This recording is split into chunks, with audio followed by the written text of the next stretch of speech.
1300 0010 12. Glenn, thank you for hanging on. Good morning, Glenn. Yeah, good morning. I've got to say I'm very concerned about the voting process for Tasmania to be allowed entry. There's a long history of AFL presidents doing not what's best for the AFL or for the states involved, but what's best for their short-term self-interest. What do you mean voting? What's that got to do with the AFL? Well, tomorrow the 18 club presidents are going to vote on whether or not Tasmania get granted entry. That's it. Now, in the past, when this has happened, the best example is the West Coast Eagles. It looked like they were going to lose the vote. So the AFL paid Fitzroy debts of $660,000 to get him over the wire. And they got it by one vote. Yeah.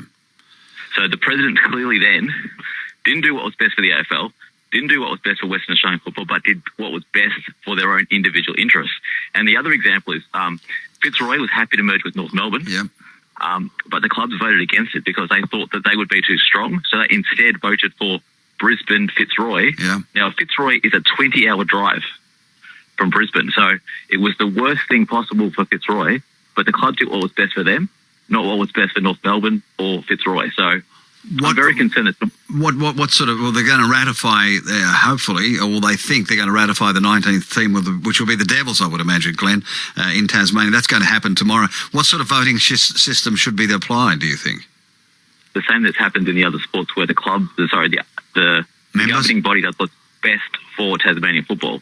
So the problem is tomorrow, Hawthorn and North Melbourne aren't going to vote yes because that's going to hurt them because they will no longer get to play games in Tasmania with the taxpayer paying them a huge amount of money to do it. Yeah. So we're already down 2 votes. So Hawthorn and North Melbourne aren't going to vote yes. So we're down 2 already. And then what if the other clubs decide, well, this doesn't help us, this hurts us, this makes it harder for us to win a premiership, that they might do the same and say, we're going to vote no because it doesn't suit us, and then Tasmanian football's ruined. So, I mean, you don't think that if it's done fairly, Glenn, we won't get our team? Is that what you're saying? Exactly. Yeah. I'm very concerned that the presidents are going to do what's best for their own interests, not what's best for Tasmanian football. Clearly the best thing for Tasmanian football would be Tasmania having their own team like every other state in Australia. Well, it's not AFL unless Tasmania has a team. In the AFL, it's Australian football, after all. It's Australian football. So should it be going not into the president's hands to make the decisions? Is that what you're saying? Absolutely. And I think our government's made it far worse by giving Hawthorn and North Melbourne all this taxpayers' money because they now have a self-interest in voting no. If North Melbourne and Hawthorn weren't getting millions of dollars every year from the taxpayer, they wouldn't have a reason to vote no. Now they've got a huge reason to vote no.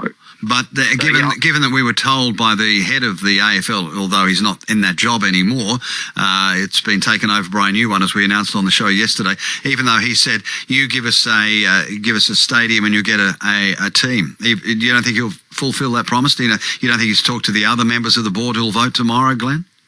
Well, it's not up to him. It's now up to the president. Sure. So he can now guide them in the right way, and he can do what the AFL did with Fitzroy and clear their debts, pay them money. But if they say, no, this doesn't suit us, this is going to make it harder for us to win a premiership. But wouldn't it be open to them? Wouldn't they like the contest? And there's even now talk of a 20th team. Did you see that in Perth? I did. But I just think that the AFL set this up so that if they don't want the team... Why would they set it up to fail? They can then blame the presidents. Yeah, but why would they set it up to fail?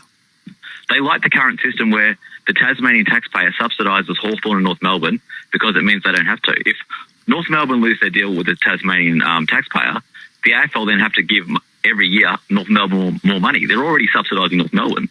But if they lose the money from the Tasmanian taxpayer, they're going to have to subsidise them for even more.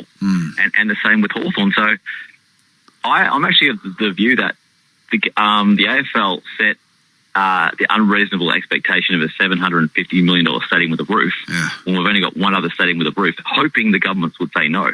The governments have thrown them a curveball by giving them the money for this over-the-top stadium. Yeah, but they can now, talk to presidents today and say, and lean them in the right way to say vote no, and then they can say not our fault, blame the president. But Glenn, Eddie Maguire's come out overnight to say that Tassie will get its team. That's the 19th, and they're looking for the 20th. Why would they be looking ahead for a 20th if the 19th team, our Devils, weren't going to get the Guernsey?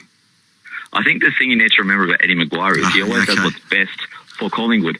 Eddie Maguire became the president of Athletics Victoria, and the reason he did that was so that he could move athletics away from Olympic Park in Melbourne to South Melbourne. Interesting. He then got that done, and now Collingwood Football Club train at the athletics track in at Olympic Park in the middle of Melbourne. Yeah, but didn't Eddie do splendid for Collingwood, huh? He's done great for Collingwood, but he did over Athletics Victoria. And he's also the man that's been pumping up this stadium must have a roof business. I mean, you don't hear Eddie Maguire complaining when they play a game at Ballarat, which is in the coldest possible part of Victoria. Half the ground is a hill, yes, no protection, no stands, no seating. Nice view. He doesn't care about that. Yeah. So do you reckon it's going to happen or not tomorrow? I'm actually quite concerned it's not going to happen. I think the presidents will vote it down, and then the AFL is going to say, not our fault, we wanted the team, don't blame us, blame the presidents. So what do we do with the money?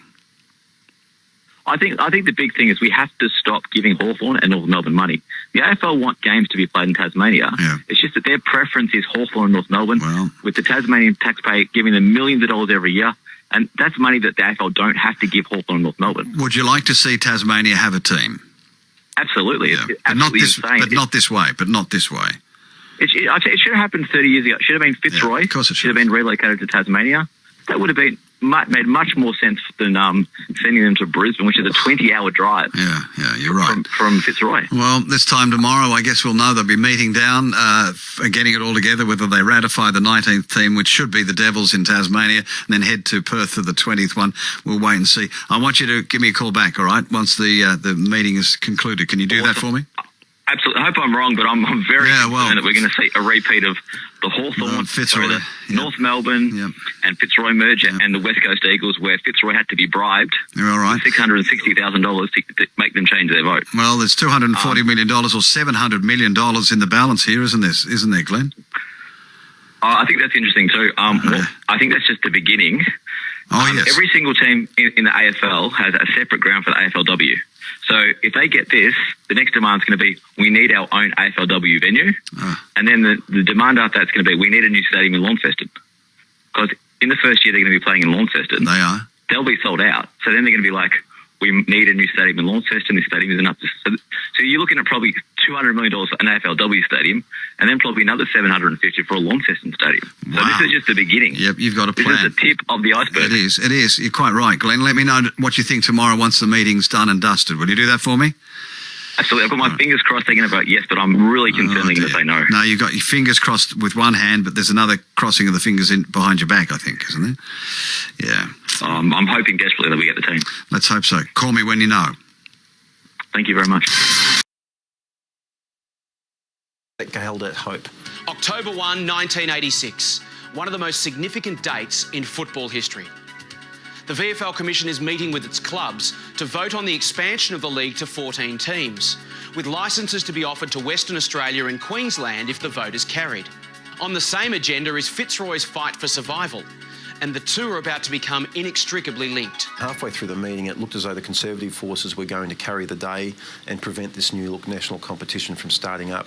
So Graham Samuel, who was one of the shrewdest commissioners of the VFL back then, called an adjournment.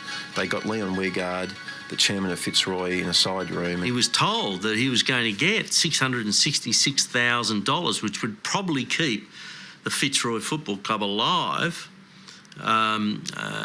if his vote was positive. And the board meeting was reconvened, and Leon voted in favour, and the vote was 175, and that's how the national competition came into play. Straight away, the Conservatives in that room exploded, accusing the VFL of having bought the vote of Fitzroy. And in a way, they probably had, but there was really no choice for Fitzroy but to go down that path. The Western Australians are in. But in order to appease the furious Victorian clubs driven by the fear of a WA super team, the original conditions of entry are significantly tightened.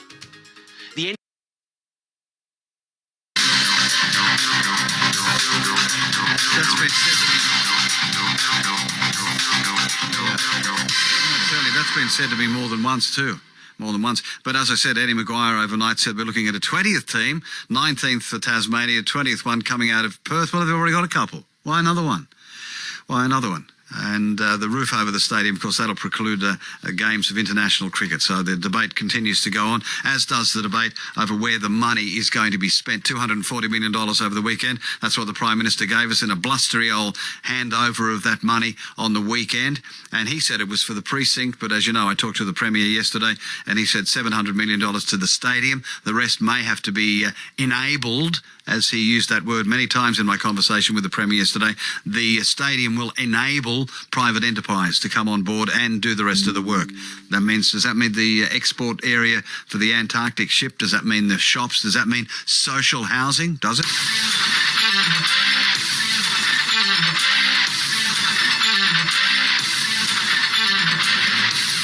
Just a little on the subject of politicians and politics. Scott Morrison